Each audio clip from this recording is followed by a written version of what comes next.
It's my pleasure to officially welcome you to Pokemon Go Fest 2020. And for those of you joining us again, welcome back. I stand here at the Gardens at Lake Merritt in Oakland, where many of you in the trainer community have gathered in the past to play and connect with one another. This site is actually where we hosted some of our very first events in the early days of Niantic, and so it's fitting that we kick off here. It holds a special place in our history of serving the local communities where we live and play. I also want to take a moment to say how much it means to us that you've embarked on this journey with us and shared in the adventure with Pokemon Go. Thank you, trainers, both new and veteran. We know that many of you look forward to this moment year after year, and we look forward to bringing you another amazing Pokemon Go Fest experience. You will notice that Go Fest looks a little different this year. We've created a completely reimagined global event that's fully virtual while preserving the real feeling of community you've come to enjoy and expect out of our live events. We're bringing more people together than ever before at Go Fest this year. Trainers are joining from 110 countries and regions around the world. It's truly phenomenal to see the shared passion for Pokemon Go connect so many people across geographical distances, different languages, and cultures. Like many of the features we've enabled in the core game over the past months, Go Fest is designed with many more ways to maximize the overall experience through unique gameplay. I'm particularly excited about the rotating virtual habitats that we're introducing for the first time this year. At Niantic, we believe that local communities can be a massive force for positive change. We're excited to be working with Pokemon Go trainers to identify your favorite small and local businesses so they can be featured in Pokemon Go. Through your support, we've received over 15,000 nominations of local businesses, and that number continues to grow. We're going to spend the next couple of weeks looking through those nominations to narrow down to the final 1,000 small businesses to be featured.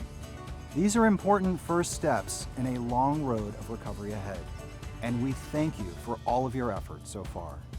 We also look forward to donating more than $5 million in support of Black creators and nonprofit organizations in the US. We remain committed to making a positive impact in our communities. I'm currently playtesting Go Fest, and I'm excited about what's in store for trainers. Here's a sneak peek of the Pokemon you'll be able to encounter at Go Fest.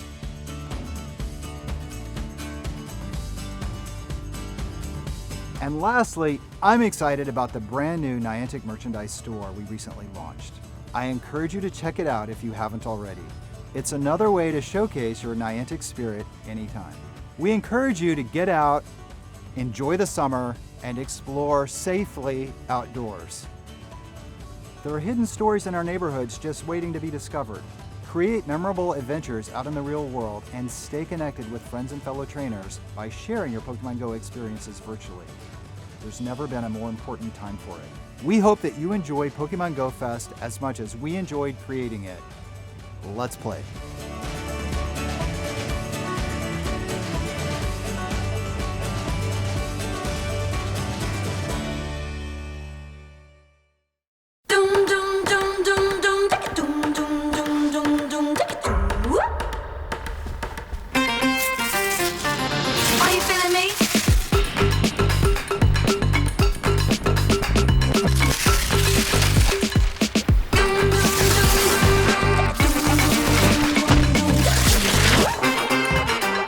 Noch heute Pokémon Go herunterladen. Mach mit beim Pokémon Go Fest.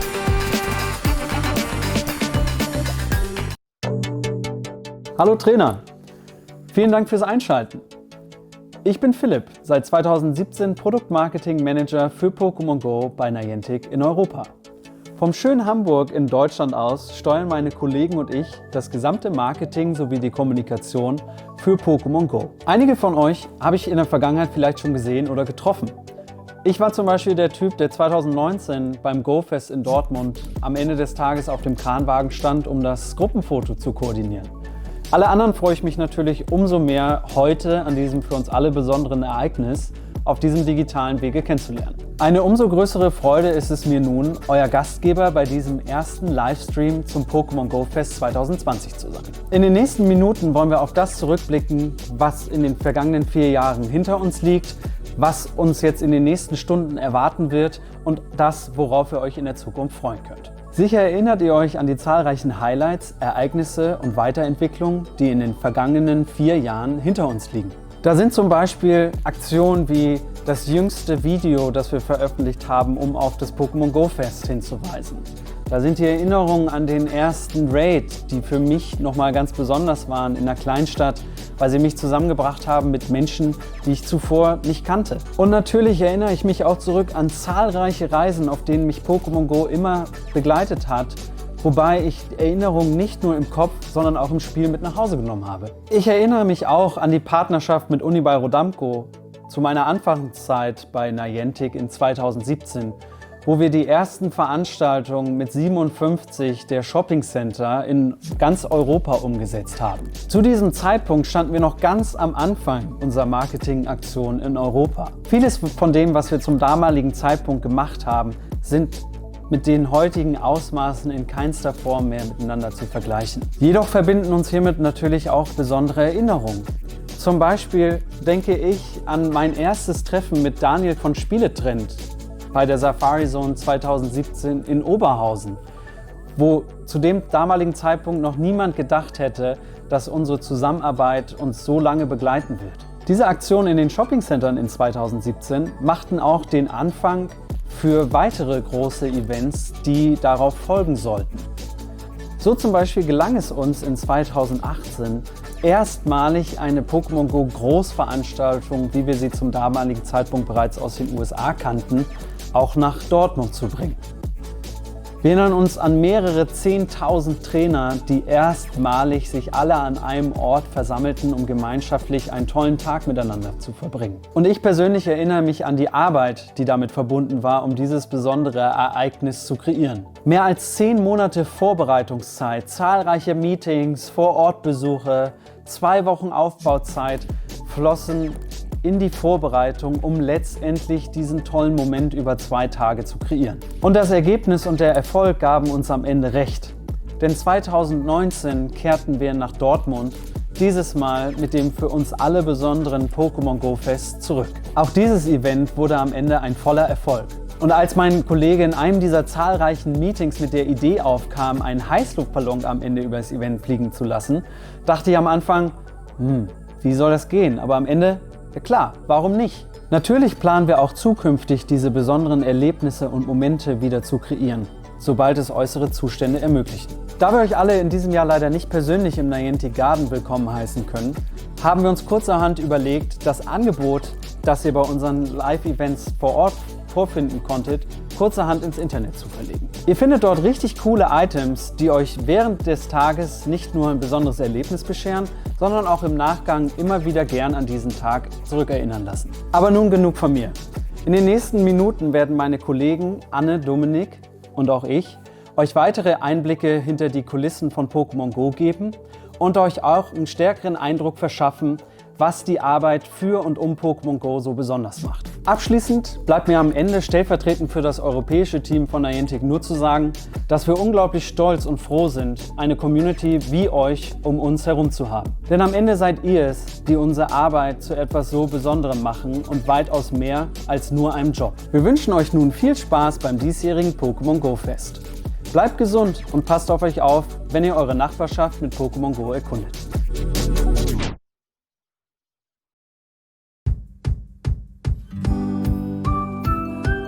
Mein Name ist Dominik und ich bin für Social Media und Community zuständig in Europa. Hallo, ich bin Anne und ich verantworte das Marketing-Team hier in Europa. Hallo, ich bin Philipp und ich verantworte das Marketing für Pokémon Go in Europa.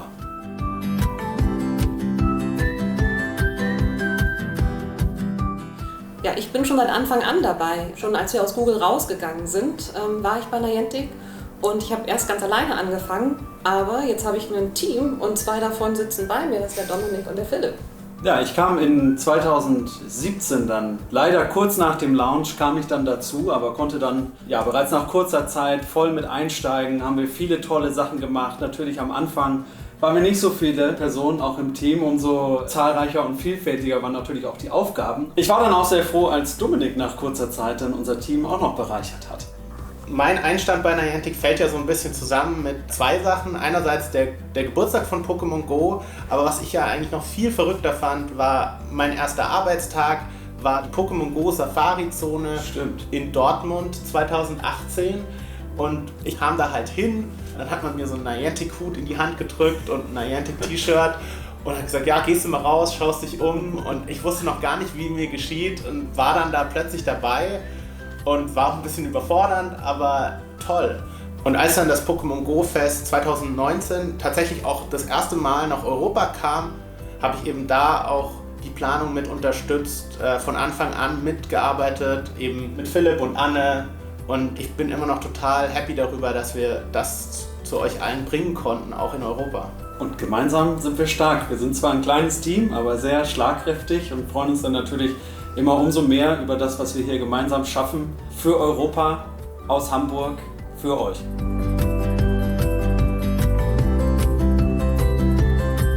Niantics Mission ist es, Spieler nach draußen zu bringen. Wir wollen sie dazu motivieren, dass sie sich bewegen, dass sie neue Dinge kennenlernen, neue Dinge entdecken. Zum Beispiel, wenn man jetzt hier nach Hamburg rausgeht und spielt, dann findet man plötzlich ein Denkmal, was man noch nie gesehen hat, weil man halt unsere Spiele spielt.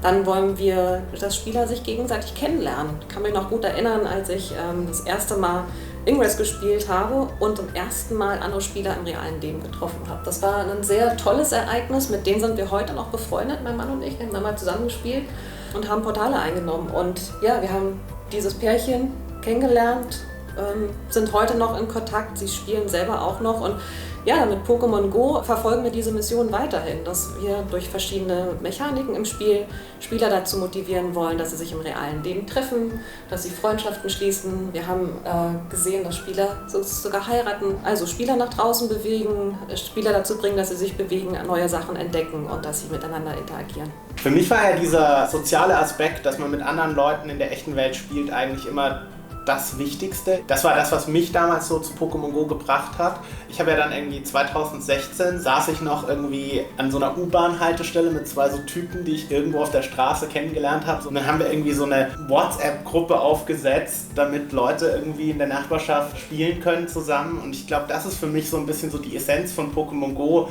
dass Leute irgendwie zusammenkommen, gemeinsam spielen und dass das ja auch für Niantic immer so im Fokus steht. Das finde ich einfach total großartig. Shoutout an die Berlin Wedding WhatsApp-Gruppe, die es noch heute gibt. Ich würde gerne mal wieder vorbeikommen, um mit euch den Community Day zu spielen. Ja, und das ist wirklich toll, dass man diesen sozialen Aspekt einfach auch als Einstiegshürde für eine Unterhaltung einfach im Alltag sehen kann.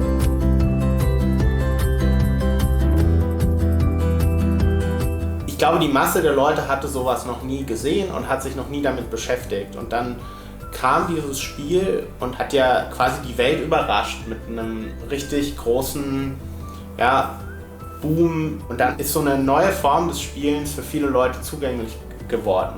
Es gab ja vorher schon irgendwie zum Beispiel Ingress, wo auch das erste Mal das Spielen in der echten Welt ermöglicht wurde. Aber dein eigenes Genre wurde ja erst durch Pokémon Go eigentlich so etabliert. Es hat ein neues Genre von Videospiel eröffnet. Ich glaube auch, dass der Durchbruch von Pokémon Go uns geholfen hat, dieses neue Genre zu etablieren, was wir mit Ingress schon ins Leben gerufen hatten. Und somit kann man vielleicht auch schon sagen, dass es den Mobile Gaming Markt verändert hat oder beeinflusst auf jeden Fall.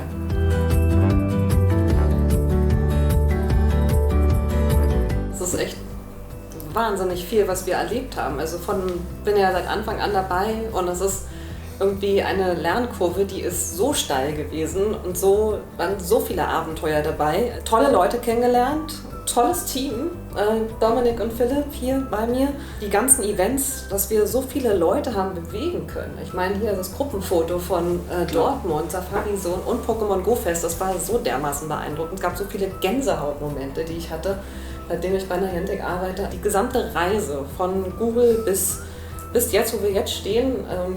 Keiner wusste, wo sie hingeht. Keiner wusste, am Anfang. Wo sie hingeht. Das ist ja auch das Besondere, glaube ich. Und keiner wusste, wen treffen wir auf dem Weg, welches Ziel erreichen wir am Ende des Tages, wo bringt es uns hin auch. Ne? Nicht nur im Sinne von, wo sind wir heute als Niantic und welchen Erfolg hat Pokémon Go, sondern auch uns als Team, als einzelne Person und mit und für euch natürlich auch. Ja, es sind einfach so viele Dinge, die wir gemeinsam gemacht haben. Denken wir zurück an, ich meine, wir haben jetzt vor wenigen Tagen den 4. Geburtstag von Pokémon Go zusammen gefeiert und wenn man dann einfach rekapituliert, was ist in den 4 Jahren passiert.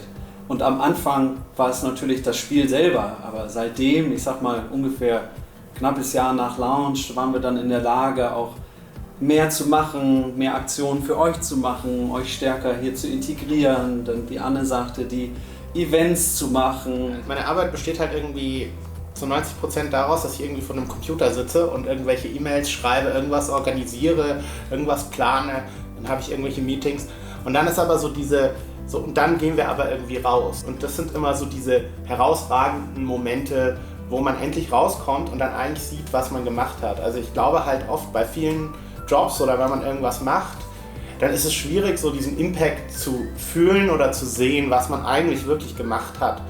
Und bei Pokémon Go, wenn dann diese Events kommen, dann gehst du dahin und du siehst augenblicklich, dass es sich gelohnt hat, wofür du jetzt die letzten Monate gearbeitet hast. Und ja, und das ist, glaube ich, was ich als so das Highlight sehen würde, dass man halt wirklich mit den Leuten dann zu tun hat, für die man seit Monaten irgendwas gemacht hat. Und das ist immer wieder schön. Ja, und die Leute teilen uns ja auch so viele Geschichten. Also so ganz viele Spieler haben uns ihre ganz persönlichen Geschichten geteilt, wie unsere Spiele ihr Leben positiv verändert hat. So von Menschen, die zum Beispiel unter Depressionen leiden. Ne? Dadurch, dass sie Pokémon gespielt haben oder Pokémon spielen, sind wieder rausgegangen, haben sich bewegt, haben andere Leute kennengelernt. Und das ist irgendwie ein unheimlich schönes Gefühl, dass man mit der Arbeit so Menschen positiv beeinflussen kann. Und dass sie dann auch ihre Geschichten teilen und das macht einen unheimlich stolz, dass man dabei sein kann und dass man wirklich was Positives bewirkt. Und das ist auch was ganz Besonderes für uns alle, glaube ich. Und auch wichtig zu wissen für die jetzt nicht direkt bei Niantic sind, aber das ist so ein elementarer Bestandteil unserer Arbeit, dass wir ein ganzes Buch draus gebunden haben aus vereinzelten Geschichten, die uns zugesandt wurden, einfach um allen, in erster Linie natürlich unseren Mitarbeitern, auch neuen Mitarbeitern zu zeigen, hey, wie wichtig das ist, für wen wir das machen und was so unsere Ambition ist, ne, womit wir auf euch zugehen und was uns im Prinzip antreibt, unsere Arbeit zu machen. Aber was auch nochmal besonders ist für Pokémon Go, finde ich, und die Arbeit auch bei Niantic ist, um das aufzugreifen, was Dominik schon sagte, dieses Rausgehen. Und dieses Rausgehen ganz allgemein im Alltag, weil das ist was im Arbeitsalltag, was unsere Arbeit besonders macht. Weil natürlich ist das Spielen von Pokémon Go elementarer Bestandteil auch unseres Jobs, wo wir einfach sagen, hey, wir gehen jetzt mal hier 20 Minuten um die Alster und spielen zusammen Pokémon Go, weil natürlich nur dann können wir unseren Job auch gut machen, wenn wir sehen, ne, was passiert denn hier eigentlich gerade und welche Menschen treffen wir auf der Straße. Das macht es auch besonders und ich glaube, es gibt wenige Jobs, die das ermöglichen, diese Balance zu haben zwischen ich bin viel draußen und an der Luft und arbeite aber trotzdem effizient an etwas, um das zu einem Erfolg zu bringen.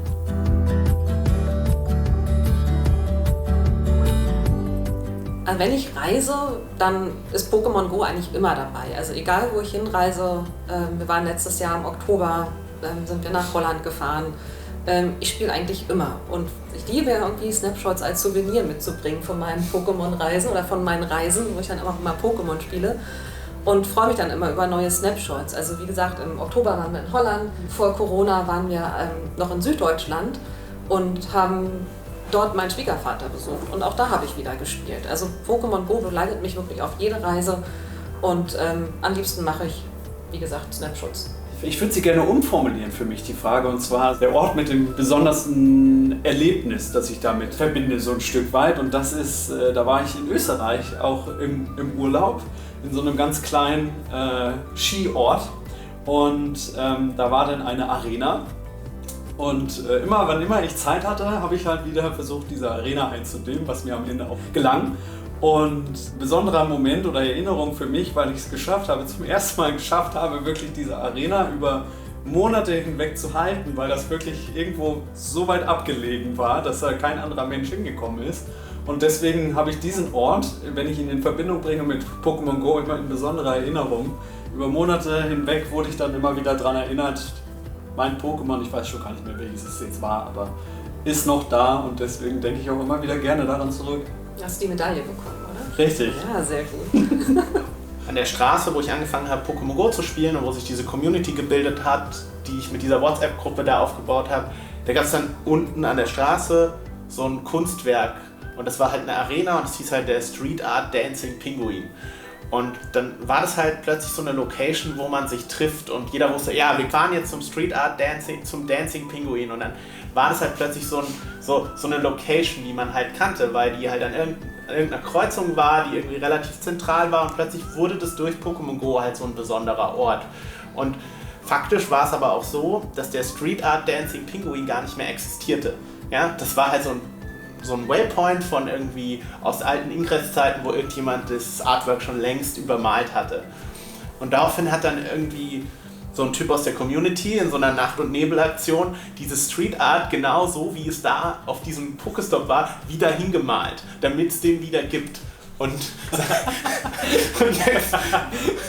ja, und das zeigt ja, wie besonders dieser Ort für diese Leute geworden ist, die den dann erhalten wollen. Wir müssen den Street Art Dancing Pinguin retten.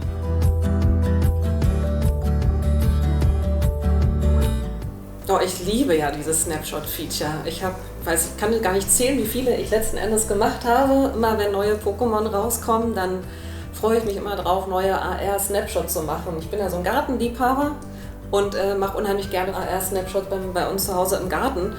Ja, ich weiß nicht, also unzählige. Anne ist ja unser geheimer Profi-Fotograf, muss man sagen, insbesondere wenn es um die AR-Snapshots geht. Hier ist immer wieder schön, wenn man auf Instagram dann mal sieht, was hat Anne gemacht oder wo war sie hier, und dann begegnen einem häufig eben besondere Pokémon-Momente, möchte man fast sagen. Und das ist eigentlich schön zu sehen, weil auch wie sie dann in Szene gesetzt werden, da muss man einfach ein Auge für haben. Das ist aber wiederum auch das Schöne an Pokémon Go irgendwie, dass es jedes Individuum und jeden Einzelnen mit seinem sehr persönlichen Interessen abholt, so ein Stück weit. Derjenige, der laufen einfach gehen möchte, das bin dann eher ich.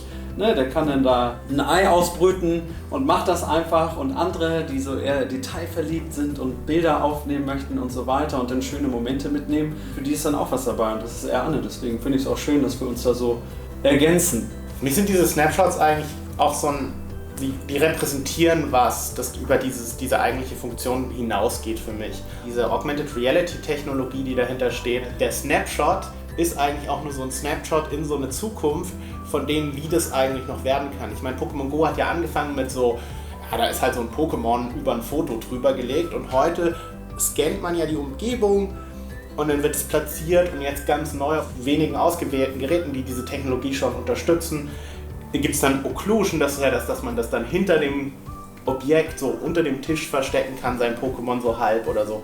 Und ich glaube, das zeigt einfach nur, was da noch möglich ist und wo das hingeht. Also wir stehen da ja erst am Anfang, und jetzt kann man Fotos machen, aber die Pokémon werden ja in unsere echte Welt immer mehr kommen. Ja, das ist auch eine Sache, die mich unheimlich begeistert, weil es wird immer realer. Jetzt das Pokémon jetzt hinter einem Stuhl verschwinden sieht, ne?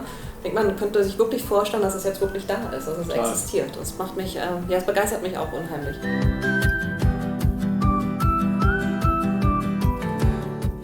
Bei der Entscheidung, wo wir hingehen mit der nächsten großen Pokémon Go Veranstaltung, steht am Anfang natürlich immer die Frage, wo waren wir noch nicht?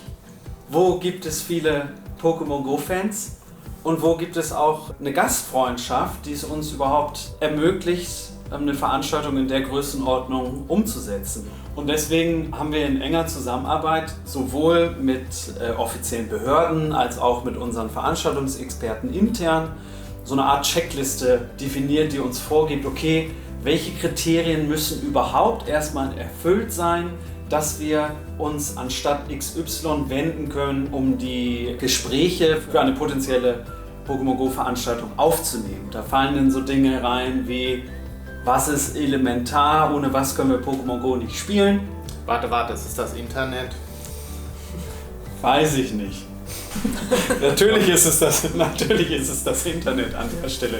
Und ihr werdet es nicht glauben, es gibt heutzutage wirklich noch Orte, die nicht so gut ans Internet angebunden sind wie andere. Ne? Aber das grenzt den Kreis schon mal ein. Dann ist das nächste Thema natürlich, wo wollen wir spielen? Draußen, ist ja klar. Ne? Es gibt so viele große Hallen und Plätze und betonierte Flächen und ich weiß nicht. Aber am Ende wollen wir alle ein tolles Erlebnis haben. Heißt, wir brauchen im besten Fall ein Park oder was Weites, wo wir uns alle miteinander treffen können und eine tolle Zeit miteinander haben, ohne uns Gedanken darüber zu machen, fährt hier jetzt gerade ein Auto irgendwie zu eng an mir vorbei oder muss ich Angst haben, dass ich gegen einen Pfahl laufe, weil hier steht irgendwie Dekoration oder so rum. Es muss sicher sein am Ende, ne? Und dann ganz wichtig, um jetzt so eine vollumfängliche Liste von mehr als 600 Faktoren abzuschließen, ist, wir brauchen eine Stadt und einen Städtepartner, der sagt, wir haben genug Platz für euch alle, ihr könnt hier alle schlafen, wenn wir uns zurück erinnern. Pokémon Go Fest 2019 in Dortmund, da waren rund 200.000 Spieler in der Stadt oder in der näheren Umgebung. Und das Ruhrgebiet war in der Lage, all diese Menschen zu beherbergen, aber das ist immer die Frage, wo bringen wir die alle unter?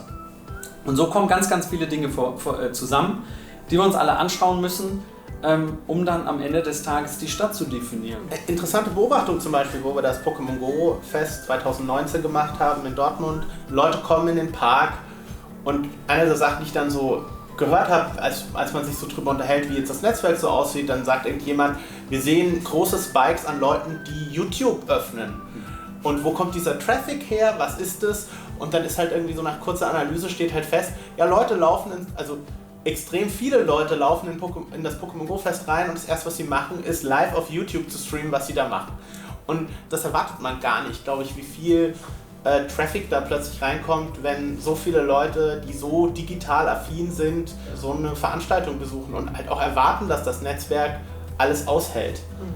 Ja, wir stellen die Netzwerkanbieter vor ganz neuen Herausforderungen, weil wirklich konstant muss die Verbindung stehen und das ist wirklich eine Herausforderung, die wir den Mobilfunkanbietern mitgeben, stellen, die nicht einfach zu lösen ist. Ich werde mir meine Familie schnappen, meinen Mann und meine 2 Jungs, und dann werden wir rausgehen und bei uns in Eimsbüttel in Hamburg spielen. Ich mit meiner Freundin, wir haben so einen See außerhalb Hamburgs an der doofen Elbe entdeckt und da sind wir jetzt oft hingefahren. Ich glaube, wir werden dann da einfach hinfahren und dort am See spielen, dass man einfach draußen in der Natur ist. Ja, einfach mal die Gelegenheit nutzen, rauszugehen. Man muss ja nicht beide Tage durchspielen. Ich glaube, das ist ein bisschen zu viel für mich persönlich, aber dass man einfach ein paar Stunden rausfährt und die Zeit nutzt. Ja, aber ich habe ja gehört, könnte man meinen, dass es ja vielleicht die ein oder andere Überraschung auch gibt in diesem Jahr, die auf uns wartet, was so Mechaniken oder besondere Hebel angeht. Und ich glaube, auch da, ich sagte ja schon, ich wohne in einer Kleinstadt, das macht das Spielerlebnis immer ein bisschen anders. Aber selbst da können wir uns alle drauf freuen, dass jeder wirklich die gleichen Möglichkeiten hat. Gerade vor dem Hintergrund, dass man es auf 2 Tage aufteilen kann, kann es natürlich ein bisschen entspannter angehen.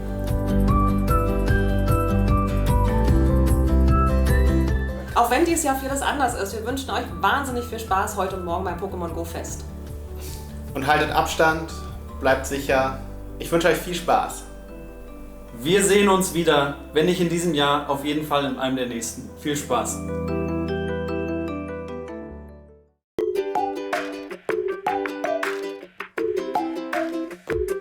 Hi, I'm Matt. I'm a senior game designer on Pokemon Go. I work on features like Go Battle League and Team Rocket and the social features in the game. My name's Alex, but I'm a product manager. I help very smart, creative people like Matt, our server engineers, our client engineers, our artists, come up with really cool stuff and then try and get annoying things or things that are blocking them out of the way so they can continue to build stuff and ship stuff to trainers. Everybody has had that experience of going out and finding Pokemon, but you want to actually develop a bond and grow with them, all for the purpose of battling other trainers. I would say Go Battle League is probably the most accessible and most popular version of battling that we've released to date. You really are going head-to-head with other trainers from somewhere else in the world and trying to prove your mettle. There's nothing quite like it when it comes to that pure player versus player, trainer versus trainer style of game. But this is a little bit different from our raids and gyms feature. Instead of dodging, players have a limited amount of protect shields that they can use to block charge attacks. But it's similarly real time where players are not taking the time to think between attacks. I guess only if they want to decide to use a charge attack or block charge attack. with the raids feature and gyms feature, you often just want like the strongest Pokemon all the time. But with some of the other features, like with, when you're playing in a Great League or Ultra League or something or other, it's often the case that you don't necessarily want these strong Pokemon because they're not, their CP is not appropriate for that league. Like Great League, for example, is like 1500 cap, or Ultra League is 1500 or 2500 cap. So you would be hard pressed to find like, some legendary Pokemon in those leagues. Whereas like when you find Team Rocket, you can use like, Mewtwo or Dialga or whatever you want. Any sort of competitive game mode like Go Battle League, where you're battling directly against other trainers, there's a lot of kind of intrinsic fun to it. It is fun to just compete against other people, but we also know that if it's just that, over time, it can start to get a bit stale or frustrating. So we want to give people some other goal to shoot for, something else to motivate them. The simple, clean way of doing that is to have a season. So think of it as like 7 to 8 weeks of time where you know that here's a clear set of goals, here are some cool new unique rewards, maybe here are some Pokemon I could encounter as I battle. And as I start to get more wins, actually battle more times, those rewards get better and better. And then I even have a chance to end up on the Go Battle League leaderboard or climb through the Go Battle League ranks. And then I get some bragging rights and prestige out of it too. At the end of that time period, it's a chance for us to clear the decks, reestablish some new rewards, change things based on feedback, and then let people go again. So it continues to feel fun and fresh versus us just kind of fighting head to head the same way over and over again. I'm not the biggest raider in the world necessarily. So some of the items that you might typically get in raids, like TMs or rare candy, can also be found in Go Battle League. And so for me, that's really important. I really find those items to be super useful, especially as I'm building teams, trying to unlock and then get specific moves that I'm really keen on. So I like those rewards a lot. And then the other piece that I think is unique and compelling about the Go Battle League rewards is actually the Pokemon that you can encounter.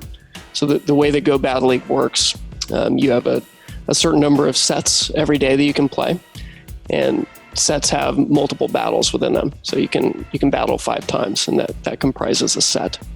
And depending on how good you do during a set, so how many wins you get, you can get better and better rewards. And so one of those is encountering a Pokemon. And the group or the cohort of Pokemon that you might see or encounter in Go Battle League is very different from the group that you might see out raiding or doing something else. We try to keep it themed to what's happening within the Pokemon universe and world more broadly. Maybe there's an electric flavor to a certain month, and we try and have the Pokemon reflect that. We also try to have a little bit of a light battling flavor. Not necessarily all the time, but maybe there will be some Pokemon in there who you're lucky enough to encounter who in subsequent seasons you can actually start to build a team around or evolve into something you could build a team around. So those are the 2 areas that I think are pretty fun and different about Go Battle League's rewards. I think for some of the more hardcore players, the biggest prize isn't actually any like the material awards like the Stardust or the candy. It's actually like getting your name up on the leaderboard and hitting rank 10, getting that Pikachu Libre or the Steven Avatar outfit for this season. I think, going through the friends list and seeing like, here's the guy with the Steven Avatar outfit. It's like, this guy must be very, very good at battling, and it's a cool way to show off your skill in Pokemon Go. Picking a Pokemon that you want to start with first and then building around that Pokemon is a good way to start. So some considerations might be like, do you want to lead with that Pokemon, or that Pokemon be maybe like on the bench to start or whatever? And then also working with the weaknesses of that Pokemon. So for example, like if you want to play Swampert is doubly weak to grass type Pokemon. You may want to have counters like Skarmory or other Pokemon like Bastiodon maybe that are particularly good against grass types, or even Charizard. Everyone's collection is unique and different, and I think that's part of what makes it special. Obviously there are Pokemon that are very commonly used in the meta. In every league, there's like that one Pokemon that's like, oh man, the thing's like so strong, I wish I had it. And even if you don't have it, I think that like looking into your Pokemon inventory and just checking out like, actually like I have a Jirachi and that thing is really, really good against Cresselia. So it makes my team a little bit unique, and I think it's a cool opportunity to add to my team. You have to mention our favorite little blue friend, Marill. Azumarill is definitely one of those common meta Pokemon. It's actually looking back at some of the Pokemon I've caught at GoFest, and one from 2018 that I caught is a Swablu that I actually have evolved and use as an Altaria still today in Great League. So that would be another one that comes to mind for me. And I think that there will be a specific battle-themed habitat as well, with lots of Pokemon that are pretty viable. In that one, you can see things like Skarmory or Sableye or Meditite. All these Pokemon are like quite good in Great League. And then obviously there's going to be Pokemon like Giratina, Dialga, Palkia, and these should all be good for some of the higher leagues.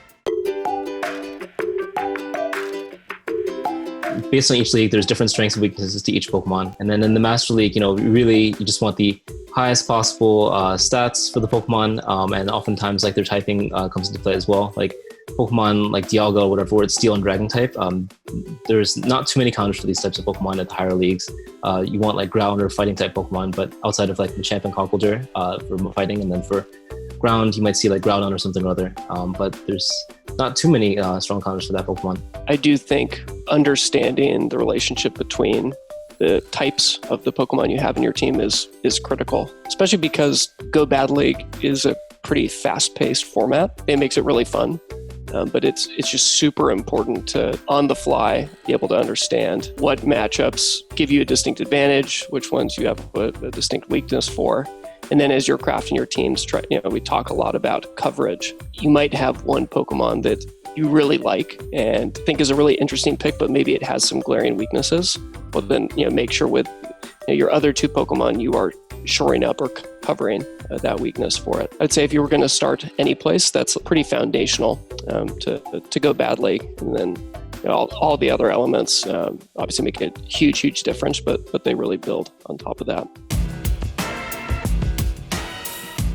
When I'm watching new players, they are often tapping the screen like above where the shield button is. I think that not tapping right where the shield is might be the players to actually think more strategically about how they use their shields.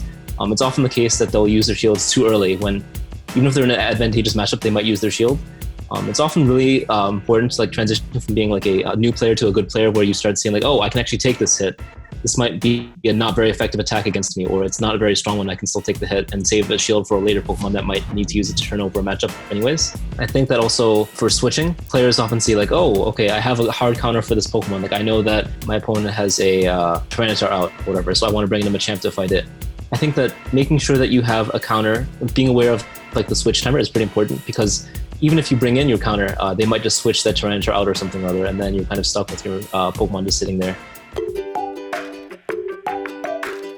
So the switch timer is 60 seconds. So once you swap in a Pokemon, you are locked into using that Pokemon until the 60 seconds expires or it gets knocked out early.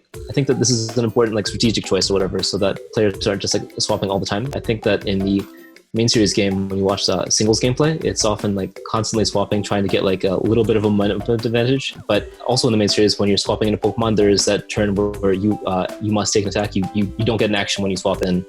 And I think that similarly for us, there's like some opportunity cost to swapping in a Pokemon. Some of the raids where you're like always tapping, like need to be right on top of the charge button, it becomes the case that players use their charge attack as soon as it's available. But actually, like oftentimes it's better to finish off your opponent like with fast attacks. You can preserve that energy going into the next matchup. So that's a common thing I guess seeing the players make mistakes with. Energy is preserved even when you're swapping. So if a Pokemon goes to your bench, then you'll still have that energy that you saved up. So I think you can fake out your opponent by having multiple, a second charge move unlocked on your Pokemon, and this costs Candy and Stardust.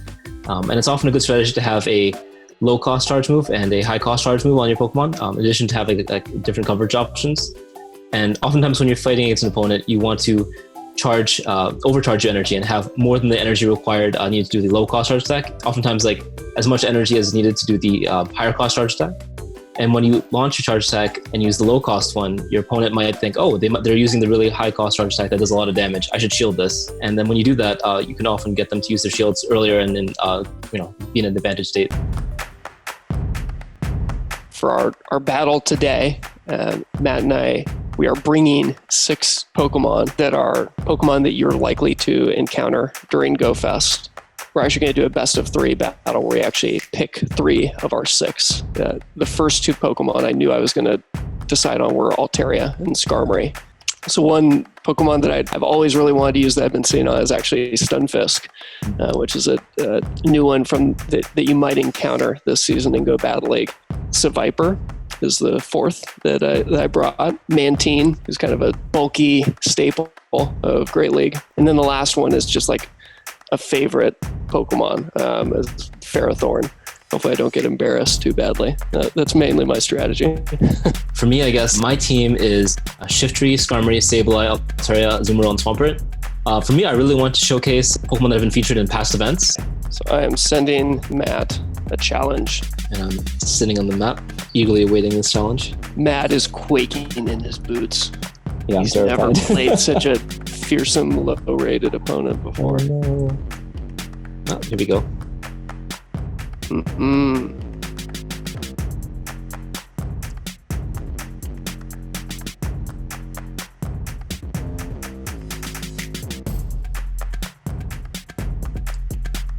I thought for sure that was Bowling. You got me. I was wondering if Matt was going to shield there. Ooh, Ferrothorn.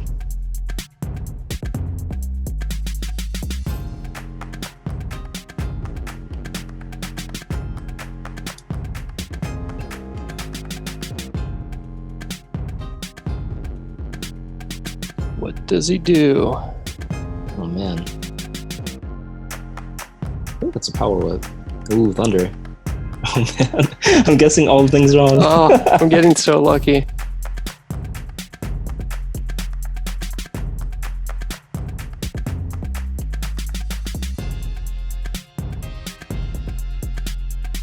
Ooh, nice. So I baited Matt there.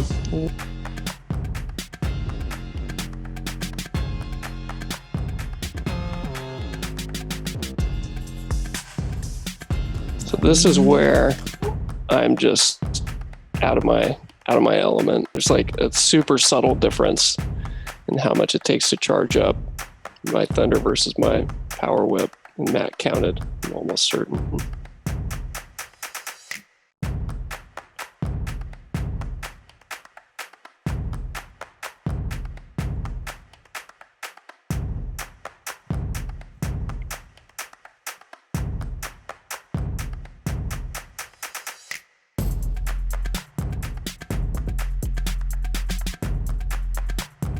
Oh man.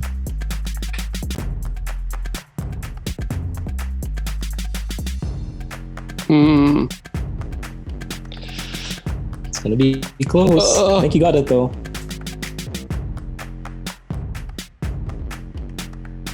Oof. Do I? Oh, it's gonna be tied. Oh my god. Dang it. Oh, Man. Good game, Matt. Had me sweating there. Dang.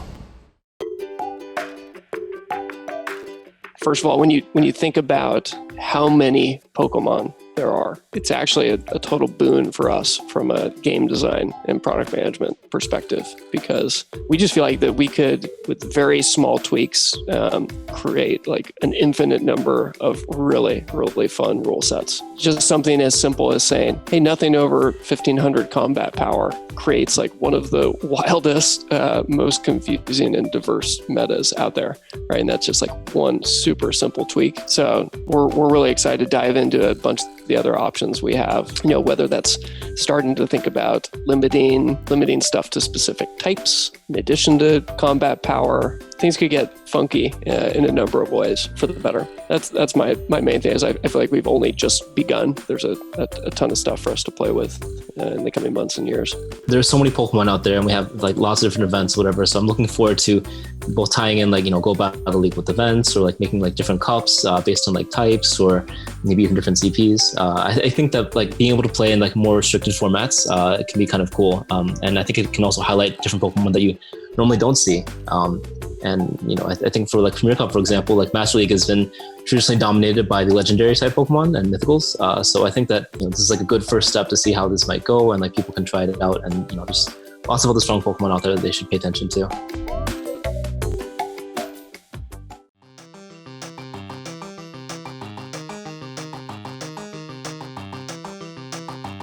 What is my favorite team, you ask? Why? It's the Party! Woo! That's right, Party Chew, Party Wurmple, and Party Bulbasaur. They may not be strong, but they bring the party. I'm on Team Mystic because I like the color blue. I'm on Team Mystic. I like the color blue and the team leader, Blanche. So I'm a proud member of Team Mystic. Team Valor wants you to come join our strong crew. I'm on Team Valor because Candela is obviously the best leader. I'm on Team Valor. I'm a proud member of Team Valor. I am on Team Valor because I really relate to Candela's fiery spirit. And also my brother started before I did and he said you gotta be on the same team as me and had me choose Valor. Équipe rouge, équipe bravoure, parce que je suis une aventurière téméraire. I'm Team Instinct because yellow is my favorite color, plain and simple. So I'm part of the Instinct team, and this is the reason why I got this game more than 20 years ago. So I had to go ahead and pick the yellow team. อยู่ทีม Instinct ค่ะ เหตุผลที่เลือกทีมตอนนั้นก็ไม่มีอะไรมาก คือตอนนั้นเราดู character design ของหัวหน้าทีมเป็นหลัก แล้วคือ I'm proud to be Team Instinct because I thought we'd be the underdog, and then I found out that we're also electric, and I liked that too. Probably most proud of having all of the Eevee evolutions. I remember it taking me a long time to get all those candies. I think the achievement I'm most proud of in Pokemon Go is hitting level 40. Of hitting level 40? So I'm at 54.5 million XP. My pilot badge. Je suis assez fière de mon Rayquaza Shiny. Registering 151 for the Kanto region. It would have to be the Kanto Gold Badge. Yo estoy súper orgullosa de mi Cresselia Shiny con números perfectos. Is the gold medal for the youngster. It is catching 300 tiny Rattata, and I have well over 400.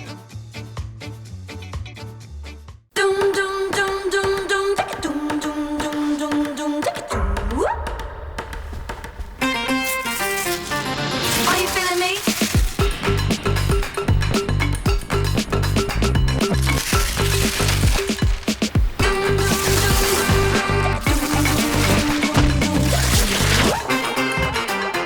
You can download Pokemon Go today. Join us for Pokemon Go Fest.